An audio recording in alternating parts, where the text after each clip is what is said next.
Hi everybody. Today I have the utmost pleasure to invite you to both my friend and my teacher, Devashi. She's the founder of Tigress Yoga, which is a dynamic yin yoga for women. And she provides a beautiful sanctuary of space so that you can move out of your head and into your feminine body. And this enables us all to be able to awaken to the true nature of the feminine within.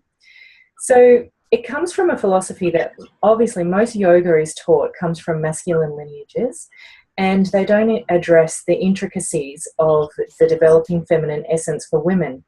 So Devashi and Tigress Yoga teaches this intelligent management of a woman's natural inner resource, from mystical menstruation to deep sexual pleasure to ecstatic birth and beyond.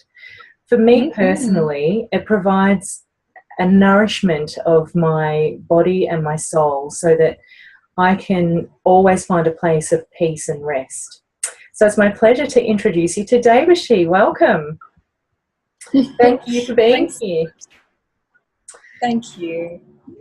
So let's just get straight into it. What, in your experience of working with women all over the world, would be the most common challenge that working or women who are mothers face? Well, there's a few, isn't there? But the main one that comes to mind, particularly from the women that I coach privately, because that's where I get to get really in depth with someone.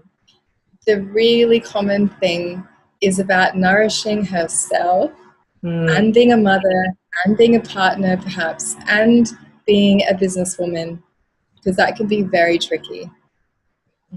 Absolutely. And so in your infinite wisdom, what sorts of things do you suggest that your clients, take note of, address for themselves, or, have more awareness of, so that they can move back into that feminine place and nourished place? Yeah. Oh, it's so important. And, the way I want to answer that is to maybe say something that's not commonly talked about, because it's a little bit like when women come to Tigress, they, but especially when being mothers and then re-engaging with being, participating in the world. It's like there needs to be this permission and a context for her to reclaim her life with her feminine nature in the center of it. So it's like it's almost like redefining her identity and who she relates to herself to be in order to engage with the world in a way that doesn't deplete her. And I'll say more about that, because what I mean is like, it's often not until a woman has had children, it's not until she's given birth sometimes, that she really, really comes to respect and get acquainted with her feminine energy, that real female frequency of her body that birthed her baby. And, so women tend to have a newfound respect for that within themselves through becoming a mother. And when that can become central in her life as something that is holy and sacred and powerful, then her working life can fall into place around that. And so, it's like, it's a real perceptional thing. And it comes about through putting more attention on our feminine bodies. But it's a real perceptional thing in that, she's not missing out, that she's not anywhere other than where she is meant to be, by being a woman and by being a mother. And it's just a different way of orientating herself in the world to really value her feminine nature, maybe in a way that's different or more enhanced than what it was before. So I have two children, and one was birthed naturally, and the other one was a disaster. And Oh, so I can come at it from both angles, actually, of yeah. how that energy is. And I put down the birth of my daughter Dahlia as absolutely one of the highlights, and one of those truthful knowings within that my body was completely designed to give birth, absolutely, Yeah. fundamentally in its essence, and the power and the raw energy of that moment. But that's 9 years ago now, nearly 10 years ago now, and it's almost like a dream state. Actually, when I think back of it, I can connect to it, but it's really not there in my day-to-day life. Do you have any tips as to truly reclaiming that raw, wild, it's going to happen and I'm born for this kind of energy? Yeah, definitely.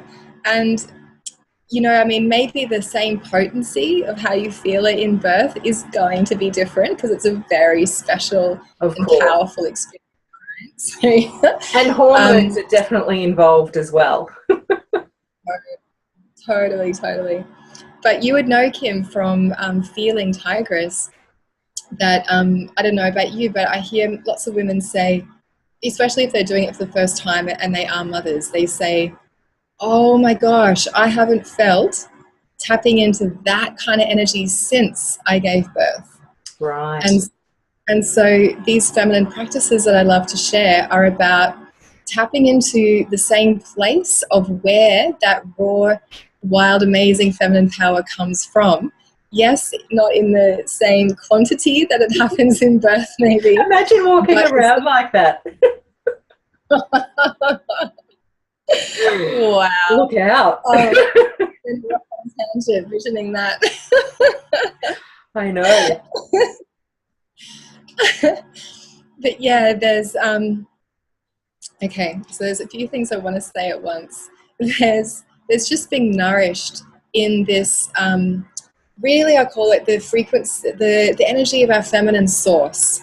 That frequency of what makes us totally nourished, totally holy and healthy, and truly female in a way that's not from our interpretations of what the world says about being female. Yeah. Yeah, completely from this pure natural source.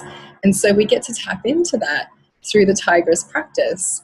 And also, the potent experiences of being a woman in our lives, it's our blood, sex, and childbirth are probably like three physical peak experiences.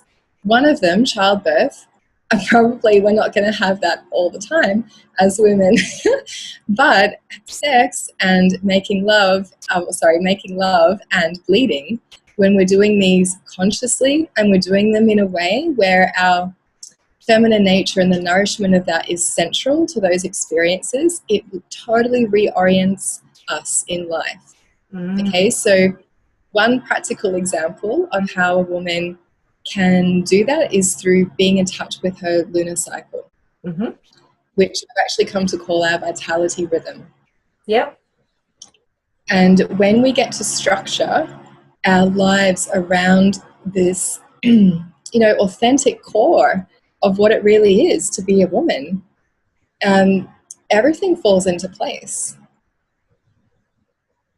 So what do we do if we're unable to structure in that way, as in it would be beautiful to obviously have a week off a month, or send the children away when we're premenstrual, or that kind of thing. Send everybody away, actually. But what could we do, given that so many of us have very strict, regular routines and structures that we're bound to? Yeah. Well, there's definitely still things that can be done, even if you can't go to your she shed or your red tent somewhere else. Because women working in corporate full-time jobs can still tap into this too. Yep. And it just means slowing down. It means paying attention to what's happening in your body and really listening to that and honoring that. So when there is this core place of real respect towards your feminine nature, it's that can start opening some doors and creating a little more spaciousness. Because if the best you can do is just say is in your week-ish of menstruation time, yep. If you can slow down, if you can prioritize tasks in other parts of the month so that you're giving yourself more space. So it can take a bit of planning, and it's just such a nurturing thing to do for ourselves. We can limit social engagements, and in terms of work, that can mean scheduling interviews or other things that you need to do, which includes being in front of people. You can do less of that in your moon time. So there's really, really practical things that can be done to honor what's real for us in our bodies, in no matter what circumstance that a woman may be in. Because the way she treats herself inside is going to make all the difference. Yeah. For me, just for our friends that are watching here today as well, some of the things that I really try and do during that week is get an early night, and during that week take a bath. So I just ensure that I get a bath, and that I have a couple of freezer meals ready to go. Very good. Well, you are so organised. I know that about you. But it's one of those things that the easier look in life we can make life, the better, and easier that it runs. And it is a time when I don't have as much energy, and I do want to retreat a little bit, and yet I can't. I have 3 children, and that's not going to happen. But they're just some practical things that I do. So if anyone's watching and they want to take that on, well, we've fixed our set. Now tell me, Devashi, what are you up to these days in your work?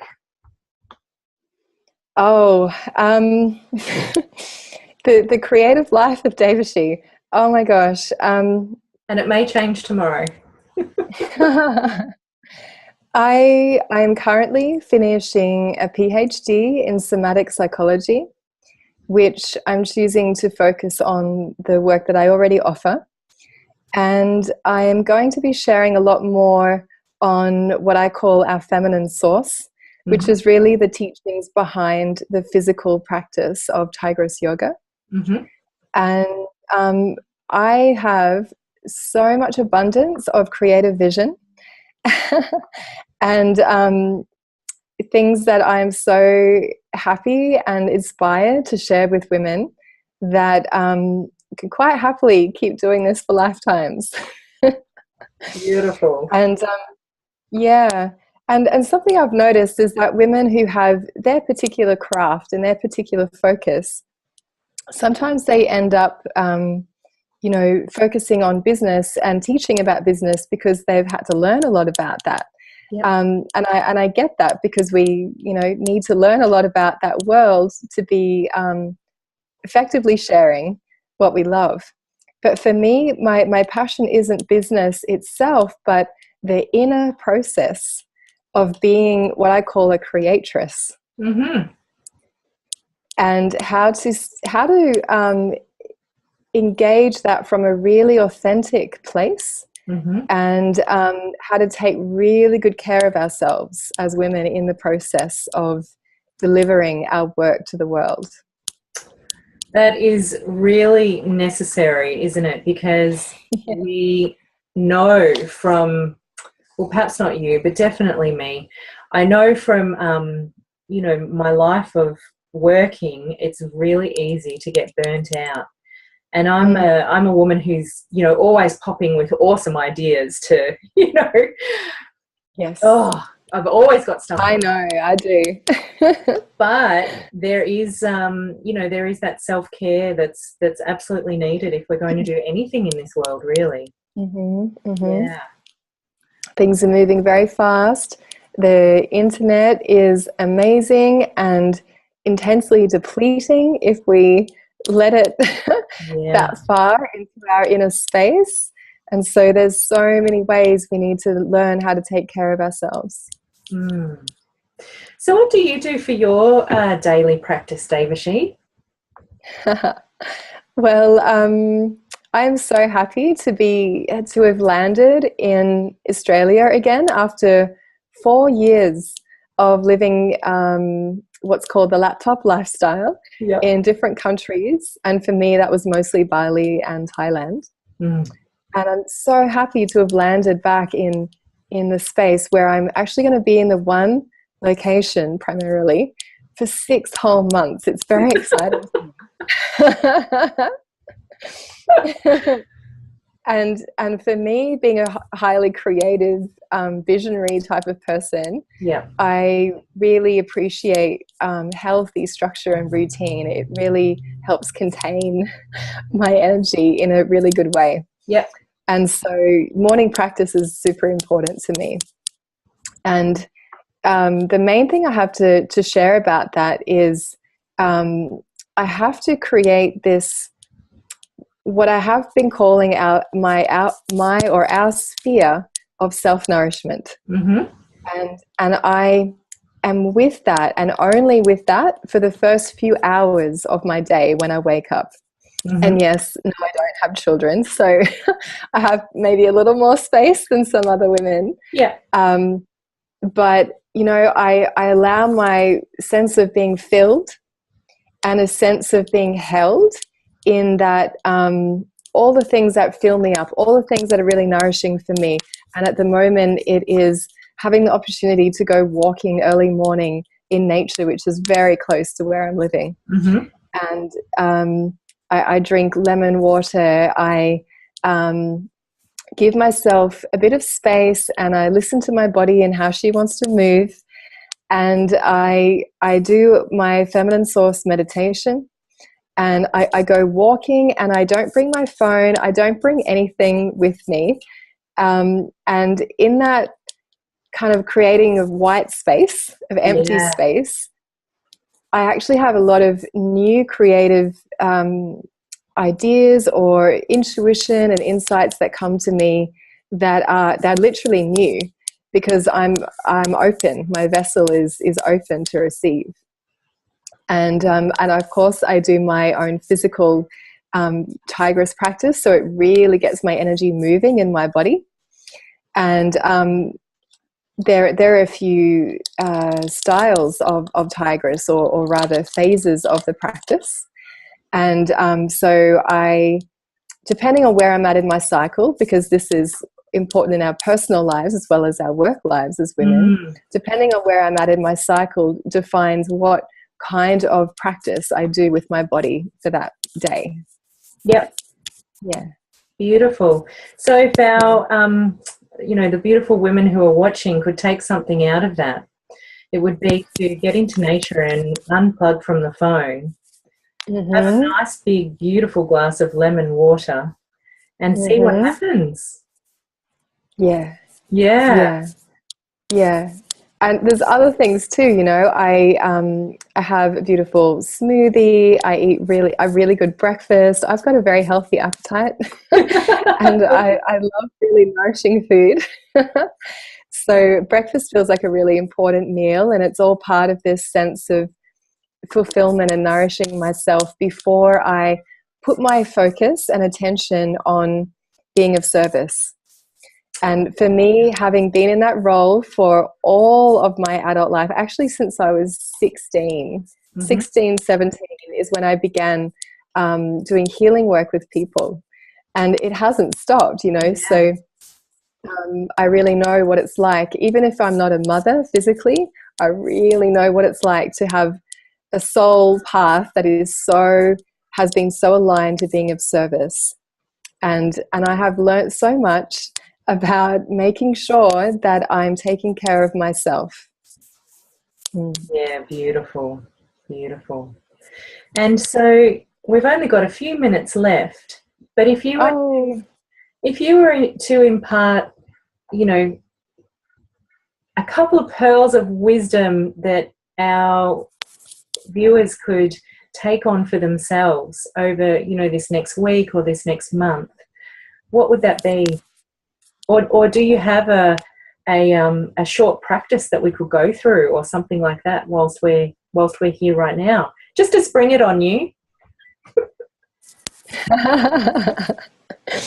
Oh my gosh, there are so many things. There's so many things.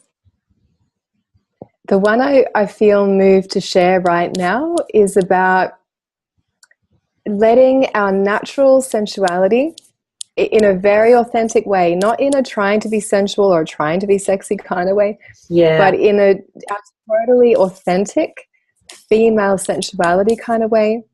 You know, it means being attuned to our bodies. It means being attuned to our feelings and our breath, and, you know, staying close to what's actually going on for us personally, and remaining in connection with that as best we can throughout the day when we're doing other things. And, you know, we could do that right now, Kim, a little bit. Cool, let's. So, all right. So everyone listening, I invite you right now to, if you're sitting on a chair or wherever you are, if you have your feet on the floor, I invite you to, let's close our eyes for a moment as well. So it helps to feel the subtle sensations more easily when we close our eyes. And so with your feet on the floor, let your pelvis consciously relax so it loosens. And let your vulva relax. And your shoulders, and your jaw. And feel the crown of your head softening.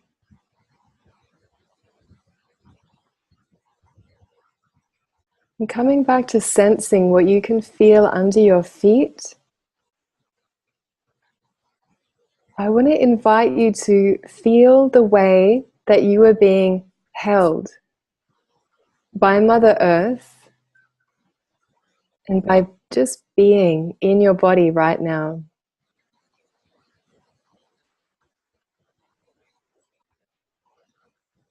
And to consciously allow nurturing, nourishing energy from Mother Earth to come into your body. And in through your vagina, through your heart, and to let your breath go free.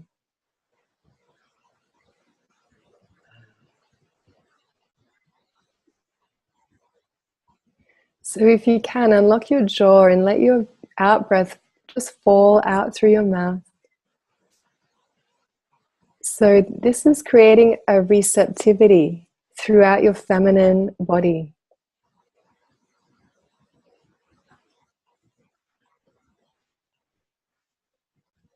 And hang out in this space for as long as you can or as long as you feel to.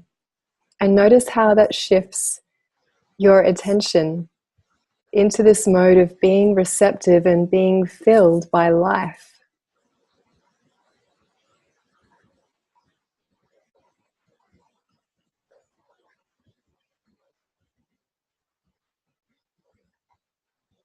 Yeah, so Kim, this is what I feel to share, because I'm realizing this can happen at sitting at the desk. Yeah. It can happen at the very start of the day when you're sitting on the side of your bed or wherever you are, in the car. I'm not driving though. Yes. Yeah. Yeah. Mm-hmm. Thank you, Devashi. I hope everybody got something beautiful out of that. It's nice to take a moment to be present and to unwind. Yeah, totally. And as much as I'm obviously a fan of these deep embodiment processes, like Tigress is all this alchemical process of how to nourish ourselves, these simple practices are amazing to call on in the moment. Yeah, that's right. Well, thank you for sharing that. So Yeah, for my everybody pleasure. who's watching and wants to know more about Devashi and Tigress Yoga and, you know, these other beautiful things that she's up to, we've put a link to her website below, and also to her ebook, which is really great, and I suggest you go and open it and have fun with embodying your inner feminine this week, this month, this year. Thank you very much for being with us today, Devashi. It was just my absolute pleasure to connect with you and share this with all of our viewers. Thank you. Oh, thanks so much for asking me, Kim, and everyone listening. I wish you so much love. There's so much to explore in our beautiful, deep, feminine natures. It's such a rich experience to bring that forefront into our lives as women. Beautiful. Thank you.